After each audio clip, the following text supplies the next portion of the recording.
My biological parents gave me up for adoption, then crashed my college graduation, demanding I call them my real family. They went livid with my decision. I was adopted when I was 3 years old. My biological parents were 19 and 20 at the time, and they decided they weren't ready to raise a child. They signed the papers willingly. No one forced them. No one tricked them. They made a choice, and that choice gave me to the two people who became my real parents. My mom and dad adopted me after years of trying to have children on their own. They told me I was chosen. They told me I was wanted. They told me my story started the day I came home with them. I never felt like I was missing anything. I had a childhood full of birthday parties, family vacations, and bedtime stories. I had parents who showed up to every school play, every soccer game, every award ceremony. I had a family that loved me completely. I knew I was adopted because my parents never hid it from me. They answered every question honestly. They said my biological parents were young and made a difficult decision. They said it didn't mean I wasn't loved. They said sometimes the people who give you life aren't the same people who raise you, and that was okay. I accepted that and moved on with my life. When I turned 18, I had the option to access information about my biological parents. I thought about it for a while and decided I wasn't interested. I had parents. I didn't need to go looking for more. I figured if my biological parents wanted to find me, they could reach out through the proper channels, and I'd decide then how I felt. They never did. Not at 18, not at 19, not at 20. I assumed they'd moved on with their lives, same as I had with mine. Then I graduated from college last spring. Big day for my family. My parents drove 4 hours to be there. My grandparents came. My aunt and uncle came. Everyone was so proud that I was the first person in my family to finish a 4-year degree. After the ceremony, we were all standing outside taking pictures when 2 strangers walked up to our group, a man and a woman in their early 40s. They stood there staring at me, eyes wet. The woman said my name, not the name my parents gave me, but the one on my original birth certificate, before the adoption was finalized. I didn't respond, because that wasn't my name. She said it again, then said she was my mother. Said they'd been looking for me for years. Said they'd made a mistake giving me up and wanted to make things right. Said they were ready to be my parents now. My mom stepped forward and asked who these people were. The woman looked at her and said she was my real mother, and she was here to take me back. Said it like I was a borrowed item being returned to its rightful owner. My dad asked them to leave. The man, apparently my biological father, got angry. Said they had every right to be there. Said I was their flesh and blood and no piece of paper could change that. Said they'd spent 20 years regretting their decision and weren't going to waste any more time. Said I belonged with them. I stood there frozen while my 2 families faced off. My biological mother kept trying to touch my arm, kept calling me by that old name, kept saying things like, "We have so much to catch up on. I can't wait to show you where you really come from." My mom was shaking. My dad looked ready to physically remove these people. My grandparents didn't know what to do. My graduation day had turned into a confrontation in a parking lot. I finally found my voice. Told them to stop. Told them I didn't know them. Told them the people standing behind me were my parents, and they needed to leave. My biological mother started crying. Said I was confused. Said the people who raised me had brainwashed me against her. Said if I just gave her a chance, I'd see she was my real family. Said blood was thicker than water, and I'd understand that eventually. Said they'd been watching me from a distance for years, waiting for the right moment to reconnect. I asked what she meant by watching. She said they'd found me online a few years back, saw my high school graduation photos, my social media posts, knew what college I attended and what I studied. They'd been following my life without ever reaching out directly, because they wanted to wait until I was old enough to make my own choice.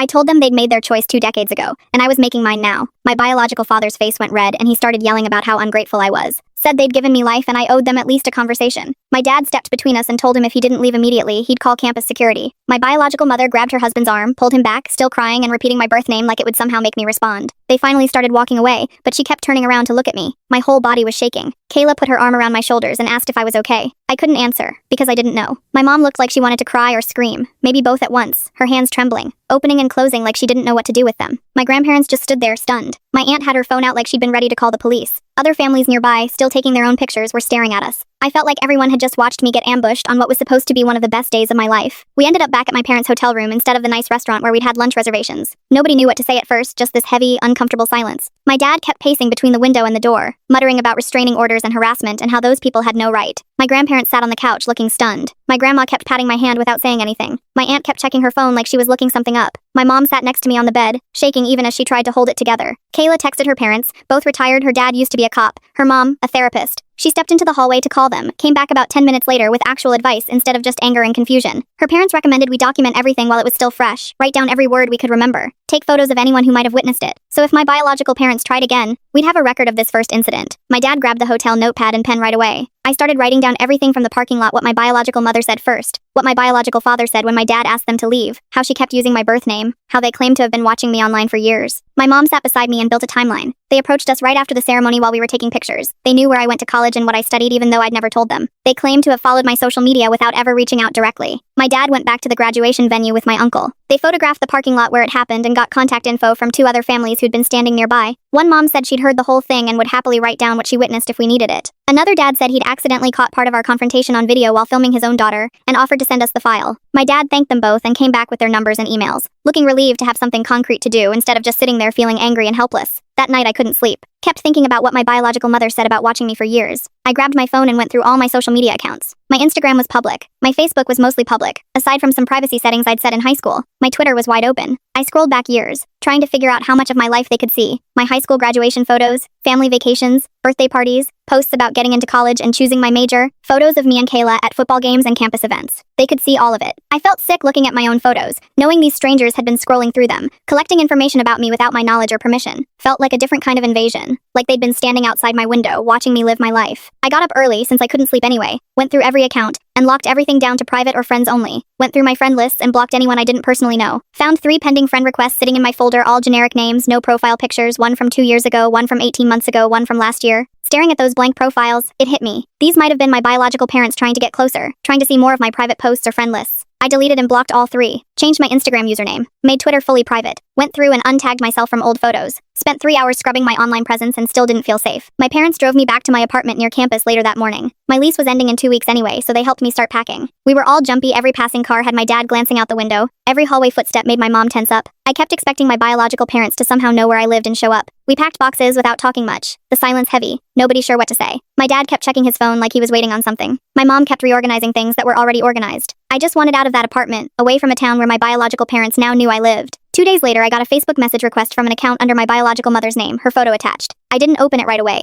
just stared at the notification for about 20 minutes trying to decide. It was a long letter about how she never stopped thinking about me, wondered every day what I looked like and what I was doing, how giving me up was the hardest thing she'd ever done and she'd regretted it every single day for 20 years. How she and my biological father married a year after the adoption and had 2 more kids. But I was always the one she thought about most. Hoped I'd give her a chance to explain everything. At the bottom were 3 photos, baby photos I'd never seen, from before the adoption was finalized. Me in a hospital bassinet, me wrapped in a pink blanket I didn't recognize, me being held by someone whose face was cropped out of the frame, probably her. Looking at those photos made my stomach hurt. I didn't respond, but I screenshotted everything and sent it to my parents in a group text. My mom called within 2 minutes. I could hear in her voice how much it hurt that these people had photos from a time before I was hers. She tried to sound calm, but I could tell she was crying. Asked if I was okay. I said I didn't know. She said I didn't have to respond to anything, that I should just keep documenting in case we needed it later. We stayed on the phone almost an hour. She told me stories about the day they brought me home from foster care, about the first time I called her mama, about my 3rd birthday, the first one I'd spent with them. She was reminding me I had a whole life with them that mattered more than 3 baby photos from strangers. Kayla came over that afternoon and found me crying on my couch, surrounded by half-packed boxes. I showed her the message and the photos. She read the whole thing and got angry on my behalf, said it was manipulative to send baby photos like that, like they were meant to create some kind of obligation or guilt for not wanting a relationship. Said my biological mother was trying to make me feel like I owed her something, when I owed her nothing at all. She helped me finish packing, ordered pizza, put on a movie, and didn't leave until nearly midnight, making me promise to call if they contacted me again. I promised, even though I hoped they wouldn't. The next morning I woke up to another notification, a separate Facebook message from my biological father. He wrote that they just wanted to meet for coffee, that they'd respect my boundaries, and only wanted one conversation to explain why they'd made the choice they did all those years ago. Promised they wouldn't push for anything more. Said they understood I had parents but needed me to understand their side of the story. Reading it made my hands shake. Part of me wondered if one conversation might actually make them stop, if just listening would finally get them to leave me alone. I screenshotted it and sent it to my parents, then called my dad. He picked up on the second ring, concern in his voice the moment he said my name. I asked if he thought I should meet them just to get closure. Long pause. He reminded me I'd already told them no in the parking lot. Said I'd made my position clear. He told me guilt was a tool manipulative people use to get what they want, and my biological parents were trying to make me feel responsible for their feelings when I wasn't. I thanked him, and we talked another 20 minutes about normal things, my job search, whether I wanted to come home for a weekend. I felt better after. I deleted both messages without responding to either. 3 days passed with no contact. I started thinking maybe they'd gotten the message. Then, a comment notification popped up on an old Instagram post from 6 months back, a photo of me at a coffee shop with a book. My biological mother had written underneath it that she was so proud of me, that I was beautiful. Reading it made me sick. Felt like she was marking territory, staking some kind of public claim on me. I realized I still had a handful of posts set to public from before I'd locked everything down. She must have been combing through old photos looking for anything she could still access. I blocked both of them on Instagram immediately, then went through every other platform I could think of. Twitter, LinkedIn, even an old Snapchat. I barely used blocking every account that might be theirs and maxing out my privacy settings everywhere. But blocking them on social media didn't feel like enough. They had my phone number. Could still call or text whenever they wanted. I called my parents that afternoon and said I wanted to change my number. My mom didn't hesitate, said they'd pay for the new one, and we'd only share it with people I actually trusted. My dad drove up the next day with a new phone. We went to the store, got me set up, and made a short list of who needed the new number. My parents, my grandparents, my aunt and uncle, Kayla, and a few close college friends. Nobody else. My dad helped me send a message explaining the switch and asking people not to share it without checking with me first. The new phone felt like a fresh start, like maybe I could finally move forward without constantly looking over my shoulder. 2 weeks later, I started my new job at a marketing firm in the city. Modern office, big windows, open floor plan. My boss seemed nice at the interview, and my coworkers were friendly, showing me around on day one. I had my own desk, a computer, a view of the street below. Everything felt professional and normal. That first week, I threw myself into learning the company systems and meeting the team, working small projects, sitting in on meetings, trying to prove I deserved to be there. Nobody knew about the situation with my biological parents. I was just the new hire fresh out of college, trying to make a good impression. Then, on my 8th day, the receptionist called my desk, sounding uncomfortable. Said a woman claiming to be my mother had stopped by asking for me. My stomach dropped. I asked what she looked like, and the description matched my biological mother exactly. I told the receptionist I wasn't available and to ask her to leave. She said the woman had already left but had left something at the front desk. I went down feeling nauseous. A huge bouquet sat on the reception counter, pink roses and white lilies in a clear vase, and beside it a small card in an envelope. I opened it with shaking hands. Inside, my biological mother had written her phone number and an address, said she lived just 20 minutes from my workplace and hoped I'd visit sometime, signed it Mom in curly handwriting. I took the flowers and card back to my desk, then went straight to my boss's office and asked for a few minutes. She could tell something was wrong from my face. I sat down and laid out the whole situation as clearly as I could: the adoption, the graduation confrontation, the messages, and now this. Said I was worried they might show up again and cause a scene, that I didn't want my personal life bleeding into my job but needed her to know what was happening. She listened without interrupting, and when I finished said she appreciated me telling her and that my safety was the priority. She said she'd alert building security right away, asked if I had photos of my biological parents, and I pulled up their Facebook pages on my phone. She screenshotted them and said she'd send them to security with instructions not to let them in. Told me to come find her immediately if they showed up again or I felt unsafe. I thanked her and went back to my desk, relieved that at least my workplace knew. That weekend, my mom drove up to visit. We had lunch at a casual place near my apartment. Outdoor seating, good sandwiches. We got a table by the window, ordered, talked about my new job.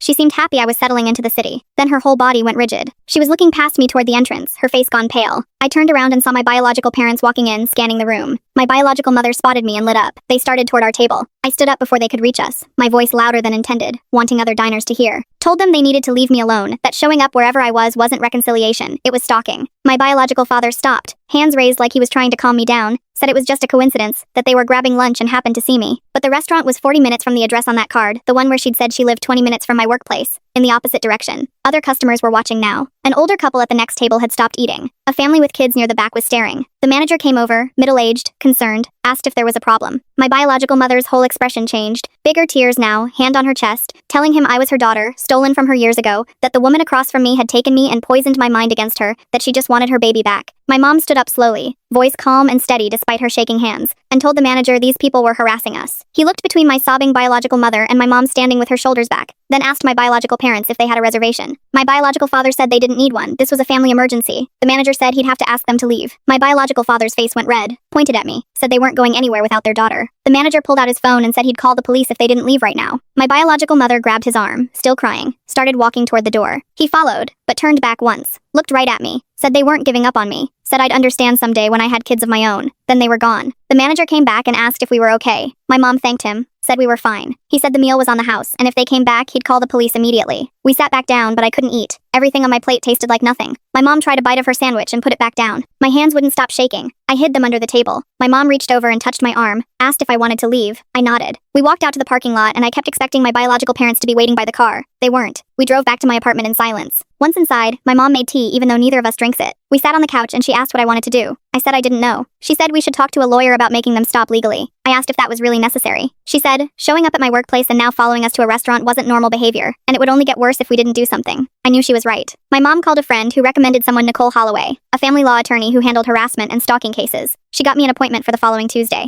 The next few days, I jumped at every buzz of my phone, checked windows before leaving my apartment, took different routes to work. On Tuesday, I drove downtown to Nicole's office, gray waiting room chairs, home decorating magazines. A woman came out, dark hair pulled back, blue suit, introduced herself and led me to her office, big desk, shelves of law books. She told me to sit and explain what was happening. I started with graduation and walked through everything. The parking lot, the Facebook messages, the flowers at work, the restaurant. She took notes the whole time. When I finished, she set down her pen and said biological parents often felt entitled to access even after an adoption, and that entitlement could escalate into dangerous behavior. She asked if they'd ever directly threatened me. I said no, but the way they talked about me made me feel like property. She nodded, wrote something else down. Nicole explained I could start with a cease and desist letter, clearly stating I didn't want contact and that further attempts would be considered harassment. If they kept going after that, we could pursue a restraining order. She asked detailed questions about every interaction, exact words used, what time they showed up at work, how long they stayed at the restaurant. I answered everything, and halfway through it hit me how far this had already escalated. Only 3 weeks since graduation, and they'd already found my workplace, followed me to lunch, and contacted my extended family. Nicole read parts of the letter aloud to make sure the wording was clear. It stated I was an adult who'd been legally adopted as a child, that I'd clearly communicated I didn't want contact with my biological parents, that any further attempt to contact me directly or indirectly would be considered harassment, and that I would pursue legal action if it continued. She said she'd send it via certified mail so we'd have proof of receipt. I signed it and wrote a check for her retainer. Walking out of her office, I felt better and worse at the same time. Better because someone was finally taking this seriously. Worse because I needed a lawyer just to make my own biological parents leave me alone. 5 days of nothing. Quiet phone. No one at work. Never spotted them anywhere. I started hoping the letter had scared them off, that maybe they finally understood I was serious and would move on and leave me alone. Saturday morning, getting ready for groceries, my phone rang. The doorman from my building said a woman in the lobby was asking for me, claiming to be my mother, but he wanted to check before sending her up. I asked what she looked like. His description matched exactly. Stomach drop. Told him not to let her up, said she wasn't supposed to be contacting me and I'd call the police. He said he'd keep her in the lobby. I hung up and pulled up the building security app. The camera showed her standing near the front desk with a gift bag, tissue paper sticking out the top, glancing at the elevator, the doorman positioned between her and the elevator bank. I called the police, gave my address, explained about the cease and desist letter, and that my biological mother was currently in the building. The dispatcher said officers were on their way. I watched the camera while I waited. She started crying again, talking to the doorman, pointing up toward my apartment. He shook his head. After about 15 minutes, she sat down in a lobby chair, gift bag on her lap, staring at the elevator. 5 minutes later, she tried walking toward it. He stepped in front of her. She sat back down. 20 minutes after my call, 2 officers walked in. She stood up fast. One talked to the doorman while the other talked to her. I couldn't hear the words, but I saw her crying and gesturing, the officer taking notes. Then she picked up the gift bag and walked out. The officers stayed a few more minutes talking to the doorman. My phone rang. One of them asked if I could come down and give a statement. I grabbed my keys, took the elevator down. They were waiting near the front desk. I explained everything: the adoption, the graduation confrontation, the cease and desist letter, pulling up Nicole's email with the copy on my phone. They took down all the details and gave me a case number. One said this, combined with the letter, would strengthen my case for a restraining order, and gave me his direct number in case they came back. The other asked the doorman to log the incident. I thanked them and went back upstairs. The gift bag was still sitting on the lobby chair. I didn't want to know what was inside. That night my dad called. I told him what happened. He said he was driving up to stay with me. I told him I could handle it myself. We argued a few minutes and compromised. He'd come for the weekend and help install additional locks on my door, plus a video doorbell so I could see who was outside before opening it. Said he'd feel better knowing I had extra security. I agreed, mostly because I knew he needed to do something. Next morning he showed up with a bag of locks and tools. We spent the afternoon installing everything: a new deadbolt stronger than my old one, a video doorbell connected to my phone. He tested it all twice. Before leaving, he made me promise to call if anything else happened. I promised. After he drove off, I sat looking at all the new hardware, feeling safer and scared that I needed it at all, both at once. I met with Nicole 3 days after the police report. She laid out our options. A temporary restraining order could go through fast, maybe within a week, keeping my biological parents from coming near me or contacting me while we waited for a full hearing, which would be scheduled about 3 weeks out, where a judge would decide whether to extend it. She asked detailed questions about every interaction, wrote down dates and exact wording, asked about saved messages or emails. I pulled up the Facebook message with the baby photos and let her screenshot it. She asked about witnesses. I mentioned Kayla at graduation and my mom at the restaurant. She said those statements would help. We filed the paperwork that afternoon, and she said she'd call as soon as the temporary order was approved. I left feeling like something was finally moving forward instead of just happening to me. The temporary order came through 4 days later. Nicole called to say my biological parents had been officially served no coming within 500 feet of me, my apartment, or my workplace. No calls, texts, or messages on any platform. Violating it meant arrest. Court date set for 3 weeks out, with Nicole preparing all the evidence. I thanked her and sat on my couch staring at my phone, breathing a little easier for the first time since graduation. 2 days later, Nicole called again, her voice different this time. My biological parents had hired a lawyer, and his letter had arrived that morning. She read parts of it to me: that my biological parents just wanted a relationship with their daughter, that they were grieving parents who'd made a difficult choice 20 years ago and deserved a chance to know me, that the adoption agency told them they could reach out once I turned 18, that they never meant to scare me and were willing to go through proper channels. Nicole stopped reading and asked how I felt about it. Angry, I said, because they hadn't gone through proper channels: showing up uninvited at graduation, following me to a restaurant, coming to my workplace, standing in my apartment lobby. None of that was proper channels. Nicole agreed, said their lawyer was clearly trying to make them look sympathetic, and that we'd counter with evidence of their actual behavior. She asked me to write a detailed statement for the court, everything about why I felt threatened and why I needed the order, with specific examples of how their actions had affected my daily life. I spent the next 2 days writing it, starting with graduation and working through every incident. Wrote about not being able to focus at work because I kept watching the door. Wrote about installing extra locks and constantly checking the security cameras. Wrote about changing my number and locking down my social media. Wrote about being scared to go to the grocery store or meet friends for dinner, never knowing where they might turn up next. 4 pages by the time I finished. Reading it back, I realized how much space this had eaten up in my head 2 months since graduation, and I'd barely thought about anything else. I was supposed to be excited about my new job, my new apartment, starting my adult life. Instead, I was writing legal statements about people I didn't want to know. My mom called on a Thursday night, already crying before she said anything. Asked if I'd seen what my biological mother posted. I said no. Asked what she meant. My biological mother had found my aunt on Facebook and sent her a long message. My aunt didn't know what to do and forwarded it to my mom. She read parts of it aloud, voice breaking that my parents had stolen me and poisoned me against my real family, that the adoption never should have happened, that my biological mother wanted her daughter back and my parents had no right to keep us apart, that my aunt should help convince me to give them a chance because family is family. My mom stopped reading, crying harder, apologized for calling upset, but said she didn't know what to tell my aunt. My chest tightened. I told her this wasn't her fault. She didn't steal me, and to tell my aunt to block my biological mother and not respond. We stayed on the phone a while without saying much. Before hanging up, she asked if I was okay. I said I was fine. We both knew that was a lie. I called Kayla the next morning, told her about the message to my aunt and how guilty I felt that my extended family was getting dragged into this. She cut me off, said that wasn't true, my biological parents were the ones doing the dragging, choosing to contact my family members, escalating, ignoring boundaries. I told them no at graduation, and they should have respected it. Everything after that was their choice. I knew she was right, but still felt bad my aunt had to deal with a random message from a stranger. Kayla reminded me my aunt loved me and would want to protect me, that my family would rather deal with a few Facebook messages than see me harassed. That helped a little. My aunt texted that afternoon, said she'd blocked my biological mother and reported the message to Facebook, said I was her niece no matter what biology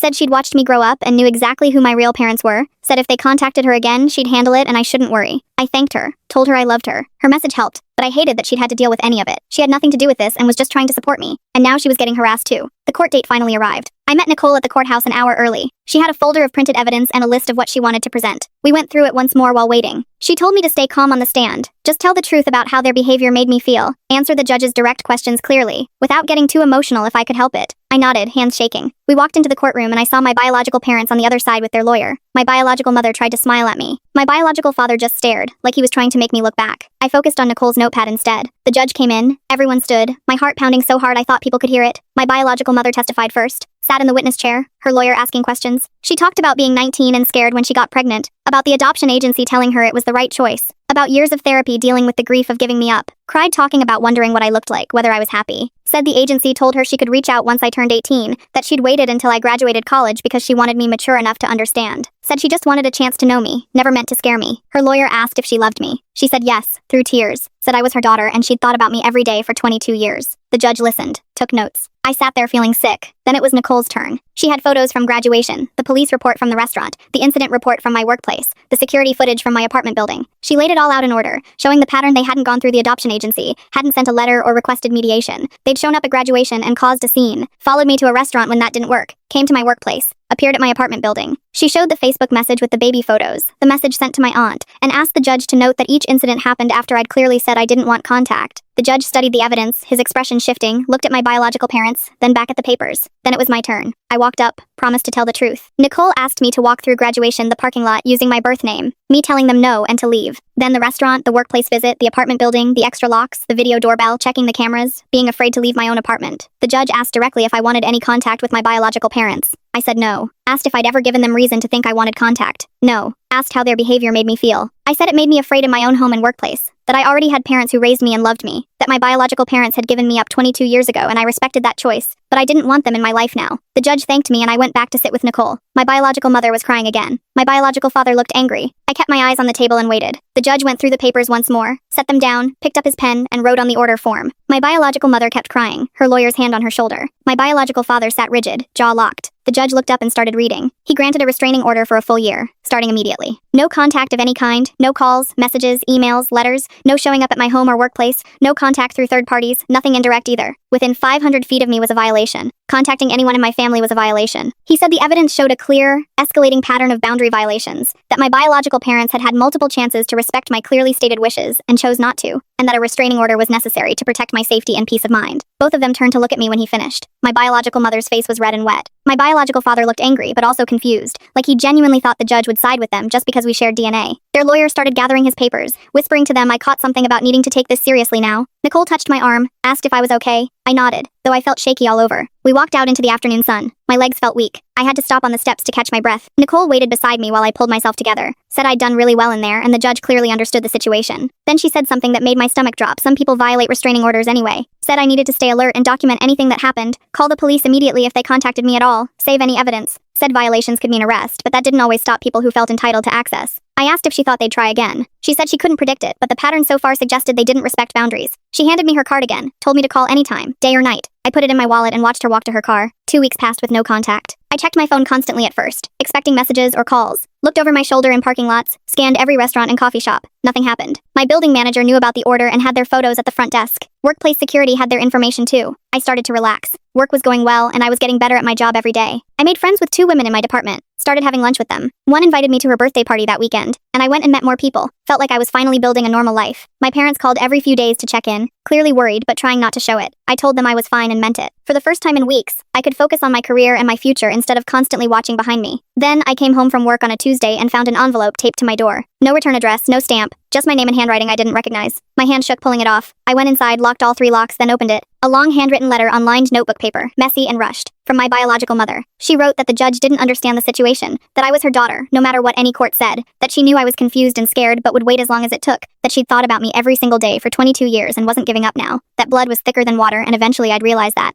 she loved me and always would no matter what. 3 pages, getting more desperate with each paragraph. At the bottom she wrote she understood I needed time, but she'd be here whenever I was ready. I photographed the envelope and letter, then put everything in a plastic bag and drove straight to the police station. The officer at the desk remembered me. I showed him the letter, explained about the restraining order. He copied everything into my case file, said they'd contact my biological mother's lawyer to warn her she'd already violated the order, and that another incident could mean arrest. I asked how she'd known where I lived, since I'd moved after the order was granted. He said she'd probably followed me from work or asked around. People who violate restraining orders often do surveillance first. That made me sick. I drove home checking my mirrors the whole way. 3 days later, at work, an email came through to my work address. Subject line, "Please read this," from my biological father. He wrote that my biological mother was devastated by the restraining order, that I was being cruel and unreasonable, that family was supposed to forgive each other and I was acting like they'd abused me when all they'd done was love me. Wrote that they'd given me life and I owed them at least a conversation. Wrote that my adoptive parents had poisoned me against them. Wrote that if I'd just give them one chance, I'd see they were good people who'd made a mistake when they were young. Wrote that they had rights as my biological parents that no court could take away. The email was even longer than the letter and it made me angry instead of scared. I forwarded it to Nicole and called the police station. Nicole called back within the hour. Both my biological parents were now facing consequences for violating the order. She was filing paperwork for a violation hearing. They'd both get court summons. She said the judge wouldn't be happy, given the order was only 2 weeks old. I forwarded her the police report number from the letter incident too. She said 2 violations this close together would strengthen the case, and asked me to document anything else. No matter how small, we were building a pattern showing they had no intention of respecting the order. The violation hearing was set for 3 weeks out. Same courthouse, same room. This time the judge looked angry before anyone even spoke. He had both violation reports in front of him, asked my biological parents' lawyer if his clients understood what a restraining order meant. Their lawyer, tired and frustrated,